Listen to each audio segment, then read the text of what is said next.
Your feet hurt. You are 13 years old, and you have just walked 5 kilometers through the streets of Rome in the heat, wearing clothes that are not meant for your body, following a man who is your father, but who stopped being your father the moment he made the decision that brought you here. The marble under your feet is warm. The smell of the city is overwhelming. Fish from the harbor, human waste in the streets, the perfume of wealthy women who can afford oils that cost more than your family's annual income. You can smell your own fear. It comes out through your skin as sweat. And the elaborate stola they dressed you in, the long formal dress that marks you as a respectable woman, is sticking to your body. You are 13 and you are already married. This is normal. This is what happens to girls. Your new husband is 47. He is a senator. He has been married 3 times before. The first wife died. The second wife was divorced. The third wife died. You have been warned about none of this. What you have been told is that you are lucky, that this is a good match, that your family's financial situation has improved because you agreed to this arrangement. Agreed is not the correct word. There was never a moment where you were asked. There was only the moment where it was decided. And now here you are, in a house that is not your house, about to enter a life that is not your life. And you have to smile because if you do not smile, if you show any emotion at all, you will be seen as unsuitable, ungrateful, difficult. And difficult women are sent back to their families. And when that happens, the shame is so complete that most families never recover. Your new husband does not speak to you. He walks ahead. You follow. This is the correct protocol. A married woman walks behind her husband. A married woman does not initiate conversation with men who are not her husband or her father. A married woman does not look directly at men who are not her husband or her father.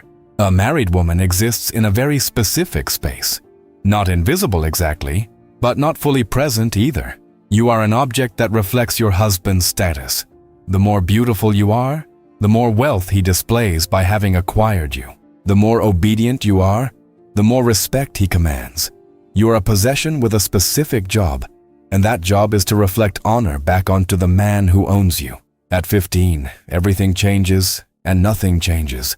You are now old enough to fulfill your primary function as a wife. You have been brought to the bedroom of your husband for the first time since the wedding night.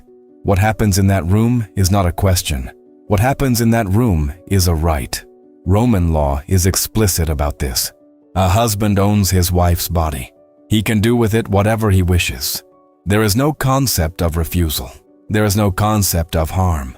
There is only the concept of duty. And you have been taught since childhood that your duty is absolute and unquestionable. Your body is not yours. Your body belongs to Rome. Your body belongs to your husband. Your body belongs to the continuation of his family line. Your body is a vessel. But here is what nobody talks about when they discuss women in Imperial Rome. You have legal rights. Not many, not meaningful, but they exist. You can own property. You can manage a household's finances if your husband grants you that authority. You can initiate divorce. A woman in Imperial Rome can dissolve her marriage if she has the resources to do so, and if she is willing to accept the social destruction that follows. Most women do not have the resources. Most women do not have the will to face the destruction. But the right exists. A Roman wife is not a chattel slave. She is a citizen. She is a person under the law. She simply has almost no practical way to exercise the rights that technically belong to her. At 18, you discover you are infertile. Your husband has been married for 5 years, and you have not produced children. This is the fundamental failure of a Roman wife. The entire reason for the institution of marriage is the production of legitimate heirs. If you cannot do this, you have failed at the only job that justifies your existence in this household. Your husband begins to spend time with his mistress more openly.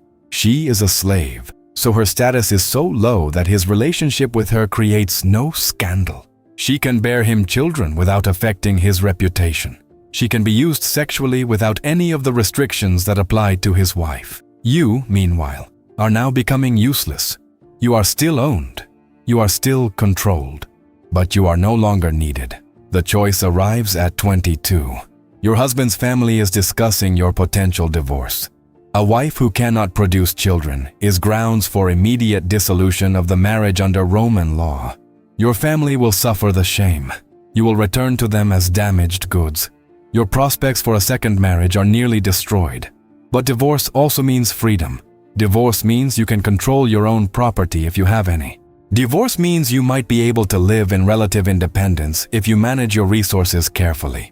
Divorce means you are no longer sleeping with a man you do not know, in a house that is not your home, pretending to be grateful for an existence that is a cage. You can fight for the marriage.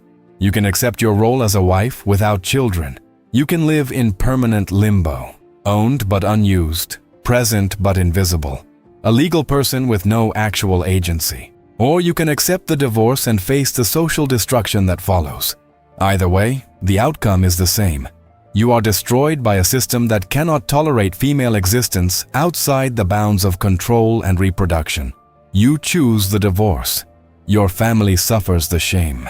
You return to them, and you are now a divorced woman in Imperial Rome, which is almost as bad as being a slave. You have legal rights now that you did not have as a wife. You own your own property. You can conduct business. You can move about the city without a male guardian. But you are also completely outside the structure of acceptable society. No respectable man will marry you. You are marked. You are known. And the freedom that technically comes with your status is the freedom of someone who has nothing left to lose because you have already lost everything. 5 years later, you are 30. You have learned to manage a small property. You have learned to conduct business. You have learned how to navigate a society that despises you. You have learned how to be a person in a world that was not designed to allow women to be people. And you discover something that changes everything. There are other divorced women. There are other women who failed to produce heirs. There are other women who chose freedom over security. Together, you form something like a community. You support each other. You conduct business together. You share knowledge about how to survive in a system that wants you to be invisible. This is not a happy ending. This is not a redemption story. This is the reality of being a woman in Imperial Rome. You are a citizen with legal rights but no practical power to exercise those rights. You are expected to bear children to continue your husband's lineage. You are expected to obey without question. You are expected to be beautiful enough to reflect your husband's status, but not so beautiful that you attract the attention of other men. You are expected to be intelligent enough to manage a household, but not so intelligent that you challenge male authority. You are expected to be present, but not noticed. You are expected to exist in a very specific space, and if you deviate from that space, you are destroyed.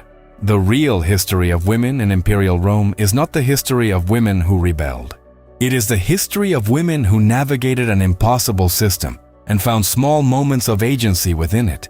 It is the history of women who owned property when they were not supposed to own anything.